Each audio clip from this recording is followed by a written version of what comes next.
And now we bring you back to ringside at the sold-out Forum in Los Angeles, where once again I'm with World Championship boxing expert Roy Jones. Roy, the last fighter to arouse the passionate boxing fans with a knockout streak like Головkin's was more than 25 years ago when Mike Tyson began his career with 17 straight knockouts and was seen for a while, like Головkin, as being virtually unbeatable. Then he got on a plane and went to Tokyo and lost what many regard as the biggest upset in the history of this sport, if not of all sports, against James Buster Douglas. Do you see any hint that Головkin could be riding for the same kind of fall? No, Jim. No, no, and no. Reason being is because Головkin is at a point in his career that he realizes he's somewhat of a foreigner to his country, so he doesn't have time or room for mistakes and error. He has to capitalize on every opportunity that he gets. Being that he's 34 years old also means that he doesn't have a long time left to dominate this sport in the weight division that he's in, or even in the weight division above. So right now, I think it's time for him. He knows that he has to maintain his focus, stay ready for any and everything that comes after him, because a lot will be coming, but I definitely think he's ready for it. You underlined perfectly the challenge he's facing, and Max Kellerman, that's really what it's all about. He's 34 years old. He wants to be the #1 fighter in boxing. Most quality opponents don't want to go anywhere near him. Can he pull it off? Yeah, I think he can. Doesn't mean he'll move 4 million plus pay-per-views like Mayweather and Pacquiao just did, but he can be the #1 guy. His popularity will continue to creep up incrementally, however, until another star fighter, who everyone's hoping will be Canelo Alvarez, gets in with him. Meanwhile, he keeps knocking out fighters one after another. He was in an Apple commercial not long ago. He, after Roy Jones and Andre Ward, is now the 3rd ever boxer to be a Jordan brand athlete. So people are catching on, but it won't reach that tipping point, I don't think, until he's in a mega fight. Let's take a look at the tail of the tape for these two middleweights, Gennady Головkin against Dominic Wade. And you see the 8-year age advantage for young Wade. Meanwhile, they're equal in height, 5'10½". They're equal in arm length measured from the armpit to the end of the fist. Головkin weighed a ½ pound more on the scale yesterday, both of them under the 160-pound weight class limit. Tonight, Головkin is rehydrated up to 171, and Dominic Wade will have, according to our unofficial HBO scale, a 4-pound working advantage coming into the ring. Dominic Wade is the latest in a long line of good fighters from the Washington, D.C. area. We're still waiting for the next Sugar Ray Leonard to come along, but Roy, he does train in the Ray Leonard gym in Palmer Park, Maryland. Yes, a lot of people that train in the Pittsburgh Steelers gym arena. A lot of people train in the Dallas Cowboy arena, and we don't see Emmett Smith and Franco Harris's come just because they train at those particular practice situations. But he does have motivation to try to be as good as he can possibly be and bring some glory to the D.C. area. Yeah, you couldn't ask for more motivation, because Sugar was definitely a hell of a motivator. So Wade is in the ring. And there's a closer look at Gennady Головkin. As you see, the highest knockout percentage all time among middleweight title holders at 91%, which ranks Triple G 3rd among current title holders, trailing only heavyweights Anthony Joshua and Deontay Wilder. And he's on a roll, having knocked out his last 21 opponents, dating back nearly 8 years, June of 2008. The 21 fights and counting knockout streak has taken on a life of its own and includes knockouts on 3 different continents. We've tracked down all 21. Just in case you're not sure what all the fuss is about, let's take a look at the knockout streak.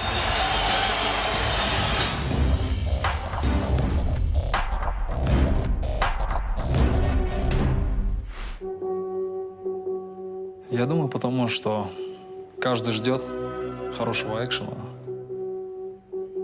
То есть нету той стопроцентной цели делать только одни нокауты.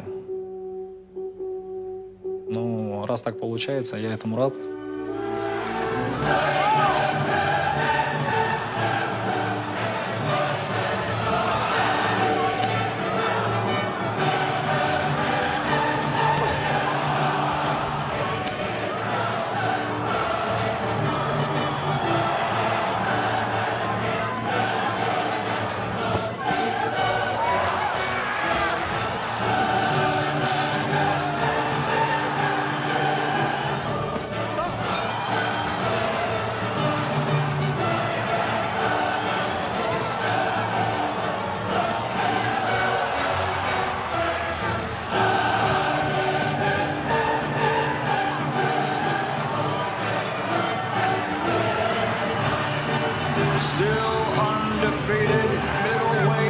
champion of the world.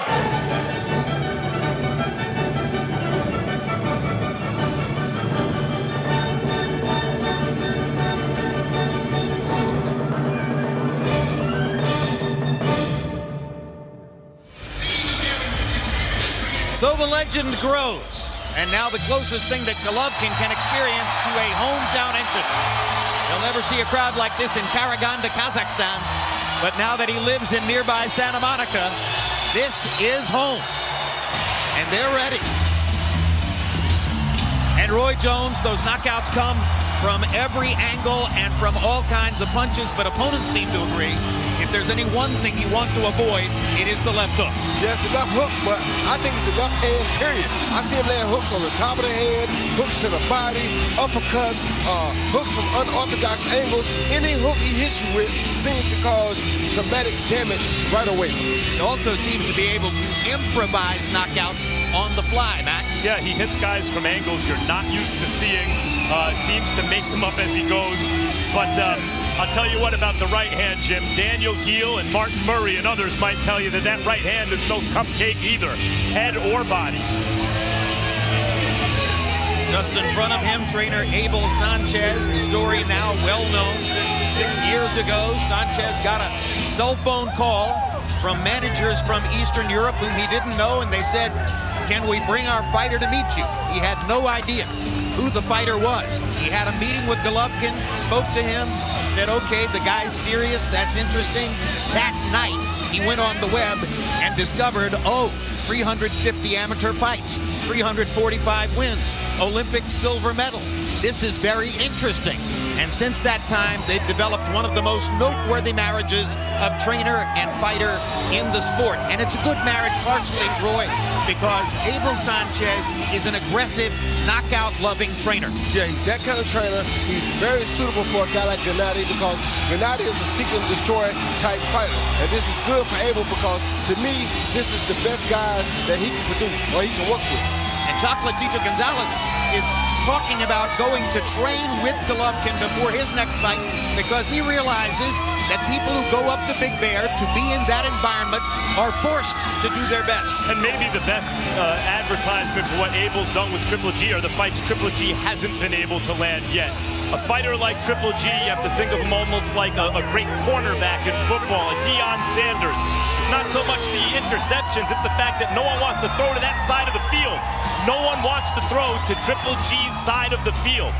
Maybe they should focus on the idea that the way to get the kind of love that he's getting walking into this ring would be to beat him.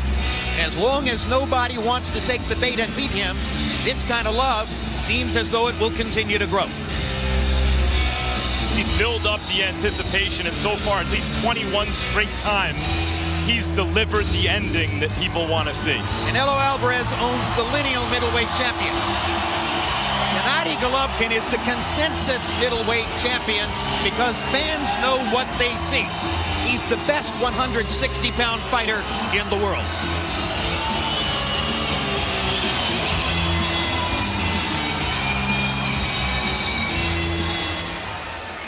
And now, let's go to Michael Buffer for the official introductions. Ladies and gentlemen, from the fabulous forum here in Inglewood, California, serving the Southland, this is the main event of the evening.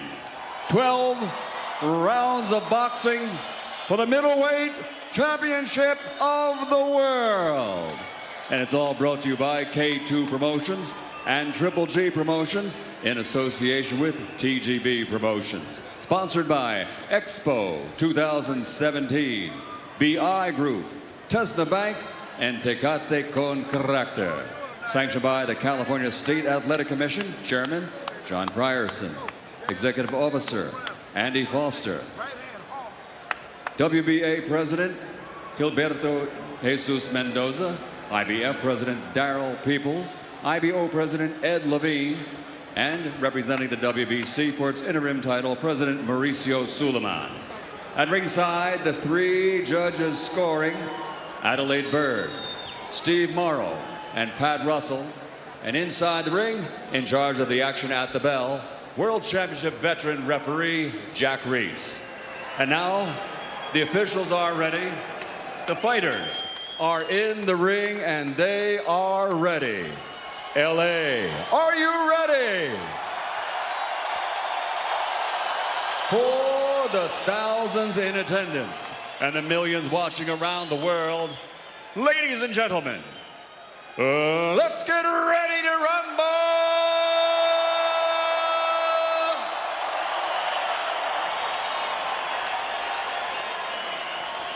Introducing first, fighting out of the blue corner with his trainer, Jay Stencil, wearing green with black and silver.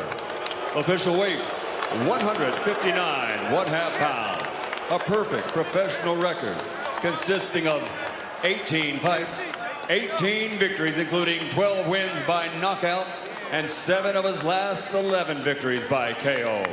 Fighting out of Washington, D.C., here is the undefeated challenger, Dominic Uwais.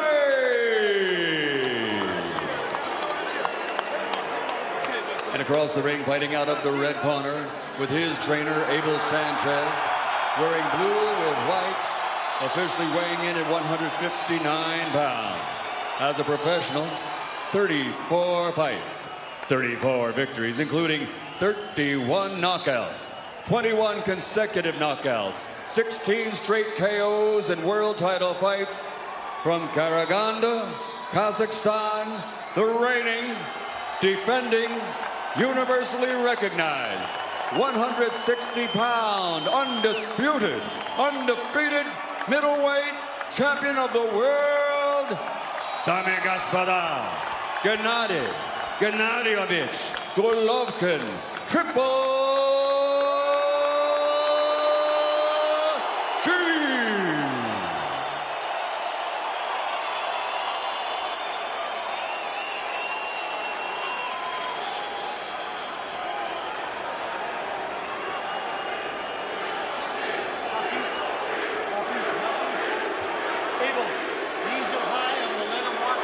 Understand? Yeah. These are high. I'm going to let them work. Those are good.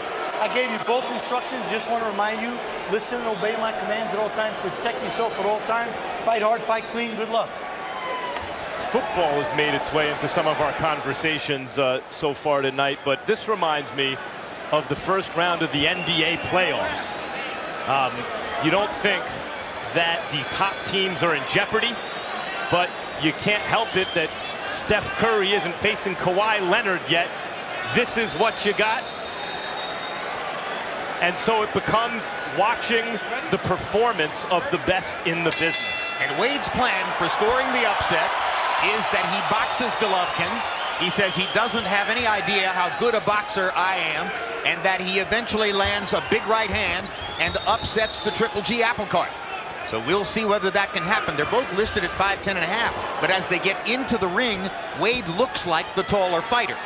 Yeah, he does, but he looks a little soft around the waist, Jim. So I'm sure Triple G is going to immediately attack the body as soon as he sees fit. You got to give Wade credit for coming in and taking a fight like this, though, because he hasn't had a big fight in his career yet. So fighting Triple G is not a big fight. It's the biggest fight he could have in this weight class.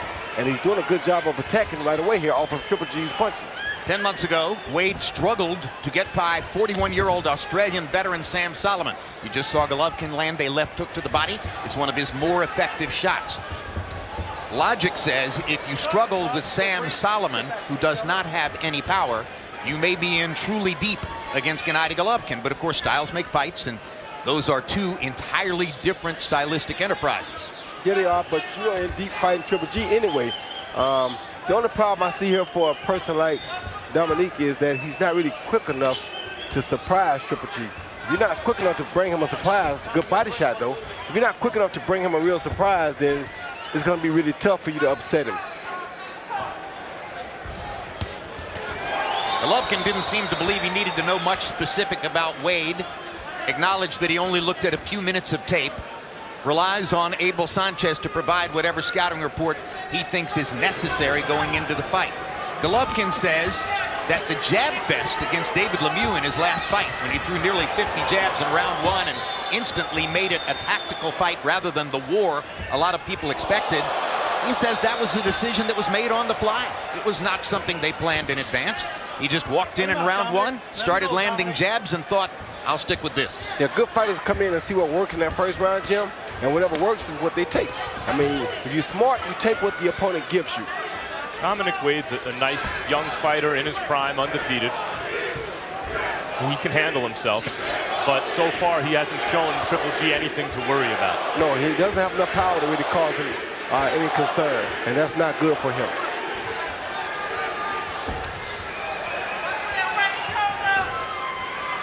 Two and a half minutes in. Головкin dominating contact, landing, as you can see, 3 times as many punches as Wade by CompuBox count in the round. Hasn't landed anything really dramatically big. Now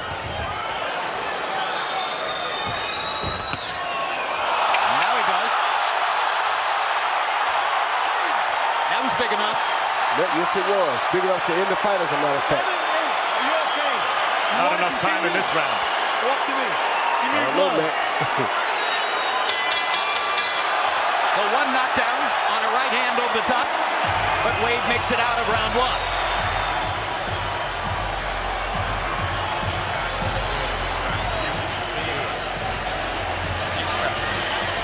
Hey, listen, you got to don't stay in front of. You got to jab him and keep turning, don't stay in front of.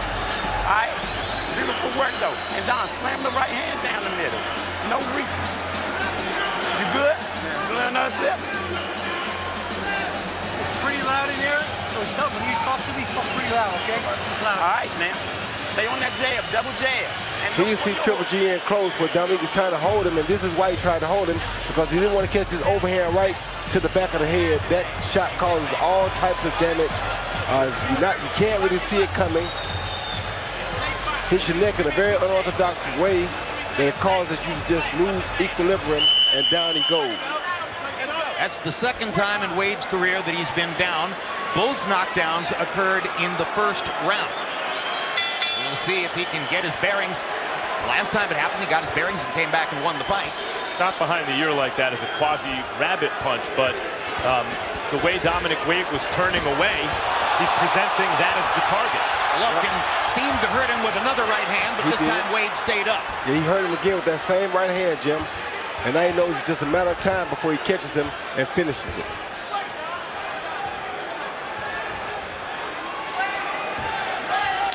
Oh. Crowd oohs and ahs at the right hand body shot.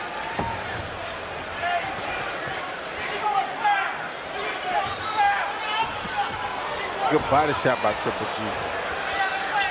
His body shots are sturdy. And a lot like Chocolatito, Jim, when they realize a guy can't hurt him, he has a relentless attack, and that in itself is a weapon that they use on the opponent to weaken him. Good body shot again. Stop. Nobody punch. Step out. Step out. Wade looked a little stiff-legged as he backed up after that body shot. Головкin missing with the right hand. That might have finished it if he had landed it.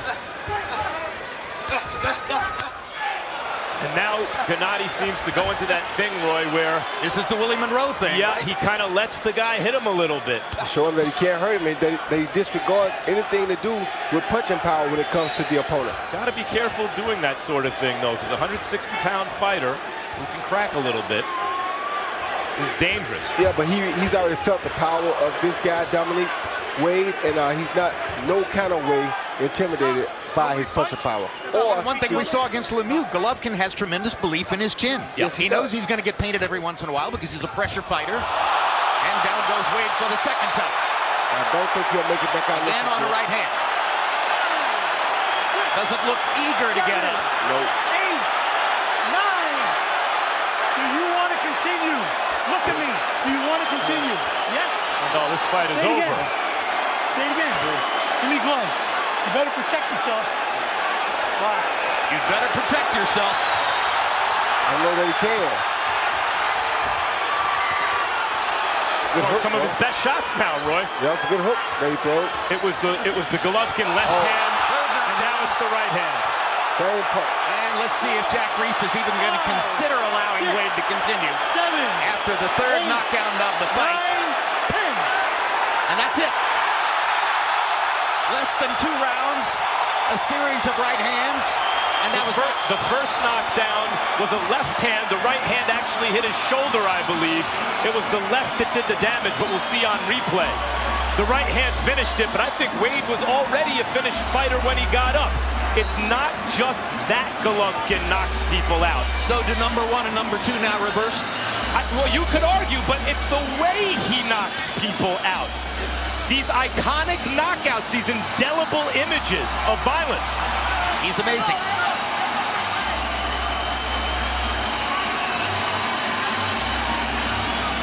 I mean, it's hard to figure out exactly how much credit you give Головкin for something that was such an obvious mismatch. Yeah, it's hard to give him a whole lot of credit for that. But, Jim, it's like, I love seeing fights, but I want to see competitive fights as well.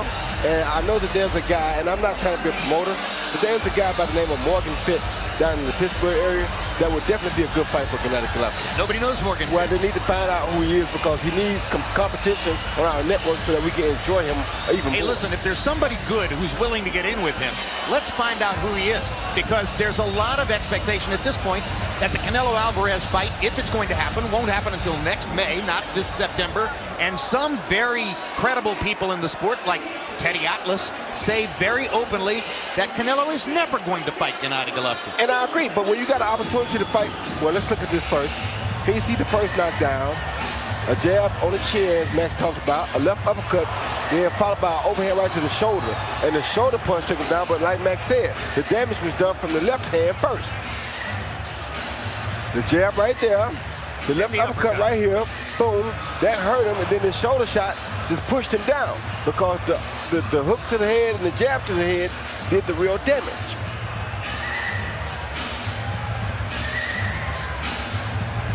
That was the first knockdown of that round and the second knockdown in the fight. Yeah, the third knockdown, which was the second knockdown in this round, I think, came from the right hand, which had been the problem all night long.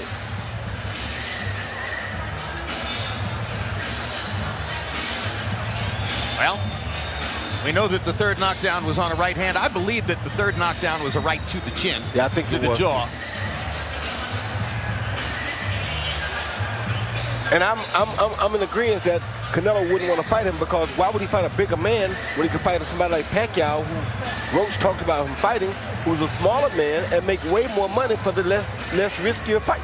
I think Canelo's the kind of competitor who wants to please fans. I think he understands and respects the boxing public. Yeah. Now here's a look at the final knockdown. A counter shot right on the top of his left, boom, counter right hand, right on the chin, and that ended matters. You couldn't ask for a better right hand than that. You know, I've read some comments from people on the web who say, well, I don't think Головkin's all that big a puncher. What are they smoking? I don't know what they're smoking or drinking. I mean, come on. He's a big puncher. Which hand are they talking about? The right hand is dangerous. The left hand is even more dangerous. Which hand are they talking about? If he breathes on you, it might be dangerous. Michael Buffer is standing by at the ropes with the official particulars on the knockout. Ladies and gentlemen, referee Jack Reese counts to 10. The official time, 2 minutes, 37 seconds, round number 2. The winner by knockout victory. His record now 35-0, 32 KOs, 22 consecutive knockouts. He is still the reigning and defending 160-pound undisputed, undefeated middleweight champion of the world, Gennady Golovkin, Triple G.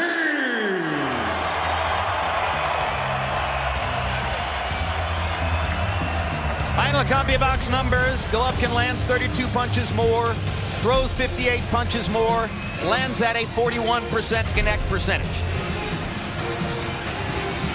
Power shot category, he lands 48% of his power punches, landing 16 more than did Uэйd. And, you know, Uэйd put up a fight. He tried.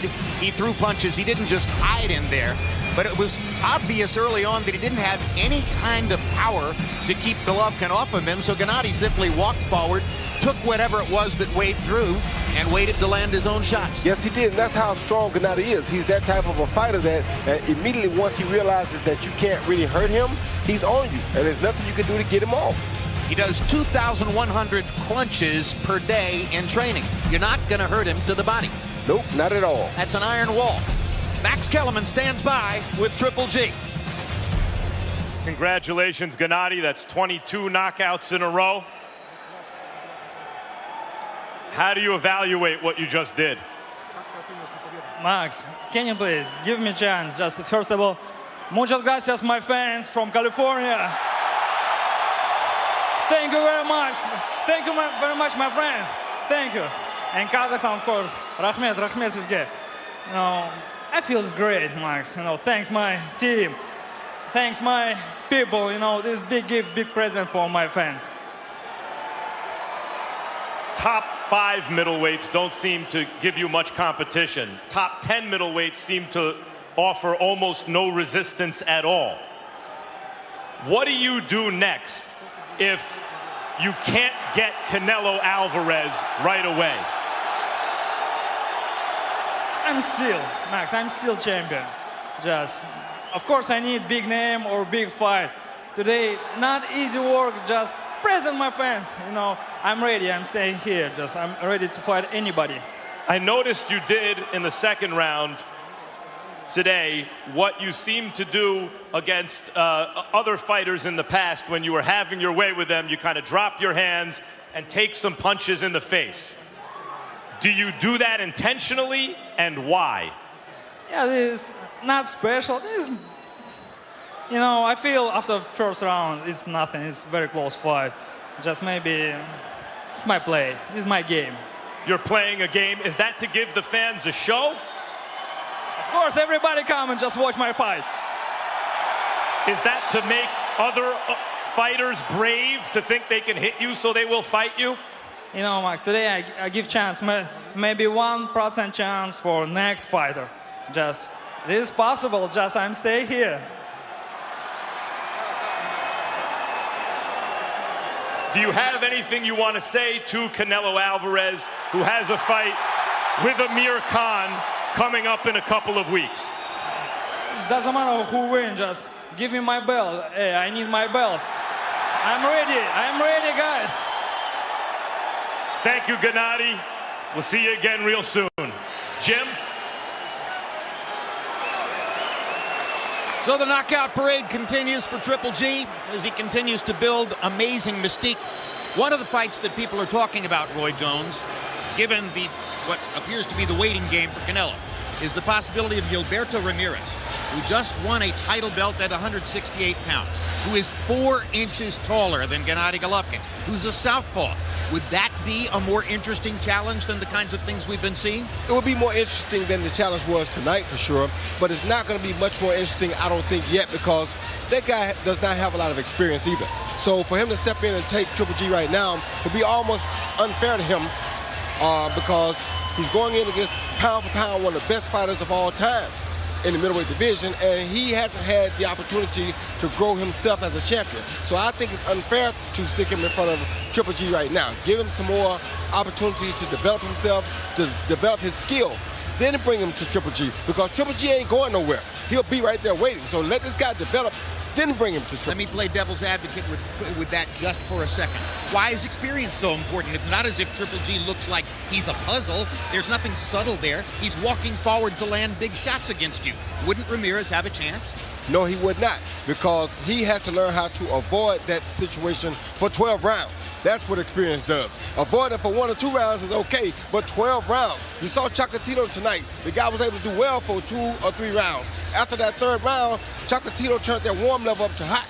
Once he turned it up to hot, it got real hot in there. That's where experience comes in at. You have to know how or learn how to keep that hot button on warm for 12 rounds. If they ever get it to hot, you're in trouble. All right, thanks very much, Roy. Max Kellerman joins us now. Did the pound-for-pound discussion just get even hotter?